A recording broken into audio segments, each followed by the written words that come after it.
કરીએ તો સુરતમાં અશ્વિની કુમાર રોડ પર ટીપી સ્કીમનો વિરોધ થયો છે। ટીપી સ્કીમ નંબર 4 થી 23નો સ્થાનિકો દ્વારા વિરોધ કરવામાં આવ્યો। ઉદ્યોગોને પરમિશન આપતા સ્થાનિકો દ્વારા વિરોધ કરવામાં આવી રહ્યો છે। 4 સોસાયટીના લોકો દ્વારા વિરોધ કરવામાં આવ્યો। ઇન્ડસ્ટ્રીઝ ઊભી થાય તો પ્રદૂષણની સમસ્યા સર્જાશે। સ્થાનિકો દ્વારા આ નિવેદન આપવામાં આવ્યું છે। સાથે જ એન્થન અને મહેક પાર્ક દ્વારા ઇન્ડસ્ટ્રીયલ એરિયા ઊભો કરાશે। સ્થાનિકોનું કહેવું છે કે જો આ ઇન્ડસ્ટ્રીયલ પાર્ક અહીંયા બનશે તો સ્થાનિકોને ખૂબ જ હાલાકી પડી શકે છે, પ્રદૂષણની સમસ્યા વધી શકે છે, જેને લઈને સ્થાનિકો દ્વારા વિરોધ પ્રદર્શન કરવામાં આવ્યું।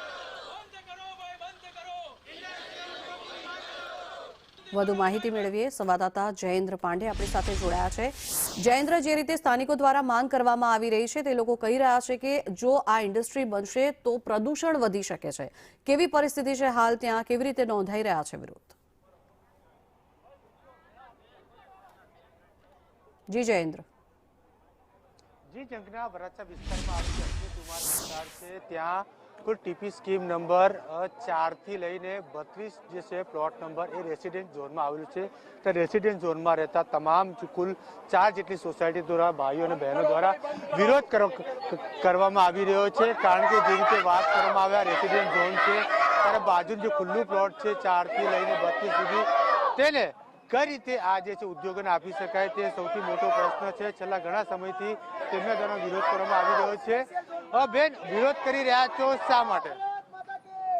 મારું નામ સમીક્ષા જોગાણી છે। અમે લોકો ધર્મિષ્ઠા પાર્કમાં 20-25 વર્ષથી રહીએ છીએ અને અત્યારે આ જે રેસિડેન્ટ ઝોન છે જેમાં અત્યારે કોમર્શિયલ બુકિંગ ચાલુ છે તો એના માટે અમને સખત વિરોધ છે। અમારી ઓલરેડી આ રસ્તા પર ન્યુસન્સ છે જ, ચોરી થવી, મારવાનું એ બધું ઓલરેડી ચાલે જ છે। ટ્રાફિકનો ઇશ્યુ બી પણ આવે છે। અમારા છોકરાને સ્કૂલે આવવા જવા માટે પણ સ્કૂલ બસ ને વેન એ લોકોને પણ પ્રોબ્લેમ થાય છે અને અત્યારે જો આમાં રેસિડેન્ટની જગ્યાએ જો કોમર્શિયલ આવશે ને તો અમારા હેલ્થ માટે પણ પ્રોબ્લેમ થઈ શકે છે અને આના માટે અમે મેયરશ્રીને, કલેક્ટરશ્રીને બહુ બધી જગ્યાએ અમે એપ્લાય કરેલું છે અને અમારી સાથે 7-8 સોસાયટી અમારી સાથે છે અને અગાઉ અમે આના માટે વિરોધ કરેલો અને આ લોકોએ બુકિંગ બંધ કર્યું હતું।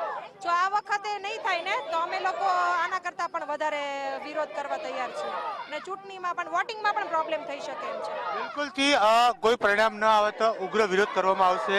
આપ શું કહેશો બેન?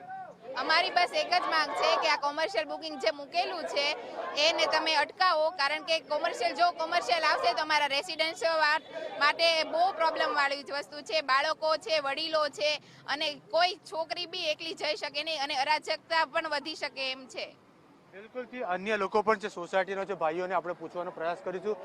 શું કહેશો, વિરોધ કરવામાં આવી રહ્યો છે, કોમર્શિયલ છે તે ઇન્ડસ્ટ્રીને આપી દેતા? આ આજુબાજુની 7-8 સોસાયટીઓ વર્ષોથી 30-35 વર્ષથી રહેણાંકમાં ચાલતી આવેલ છે। એની વચ્ચે અત્યારે અહીંયા ઇન્ડસ્ટ્રીયલ બુકિંગ આવેલું છે। આગળ પણ 2023માં જ્યારે અહીંયા બુકિંગ મૂકવામાં આવ્યું હતું ત્યારે સોસાયટીઓ દ્વારા સખત વિરોધ કરવામાં આવવાથી જે તે સમયે જે તે ઓર્ગેનાઇઝરોએ બુકિંગ બંધ રાખી દીધેલું હતું, પણ અત્યારે ફરીથી પાછું એનું એ શરૂ કરેલું છે અને ઇન્ડસ્ટ્રીયલ બુકિંગ કરી અને 7-7, 8-8 માળના બિલ્ડિંગ બનાવી દેવામાં આવવાના છે, જેમાં એમરોડી ને એવી ઇન્ડસ્ટ્રીઓ ચાલવાની છે। 365 દિવસ 24 કલાક ચાલવાનું છે। દિવાલ ઇન્ડસ્ટ્રીની બુકિંગની દિવાલની લગોલગ રેસિડેન્શિયલ બંગલાની સોસાયટીઓ, હાઈરાઇઝ સોસાયટીઓ આવેલી છે તો 24 કલાક સુધી એ લોકોને ન્યુસન્સ સહન કરવાનું આવે એમ છે। એટલા માટે અમારો સખત વિરોધ છે। બિલકુલથી જે પ્રકારે સ્થાનિકો તમામ લોકો જણાવી રહ્યા છે કે 4 સોસાયટી તમામ લોકો કહી રહ્યા છે કે જે રીતે ઇન્ડસ્ટ્રીને આપી દેવામાં આવી છે આ જગ્યા અને તેમના દ્વારા વિરોધ કરવામાં આવી રહ્યો છે। ભવિષ્યમાં જો ઇન્ડસ્ટ્રી ઊભી થશે તો પ્રદૂષણ પણ ફેલાશે અને લોકોને પણ નુકસાન પણ કારક થશે। જેથી આ તમામ લોકો જે છે રેસિડેન્શિયલ ઝોન છે તે ખોટી રીતે આપવામાં આવે છે તેનો વિરોધ કરવામાં આવી રહ્યો છે। જી આભાર જયેન્દ્ર સમગ્ર માહિતી બદલ।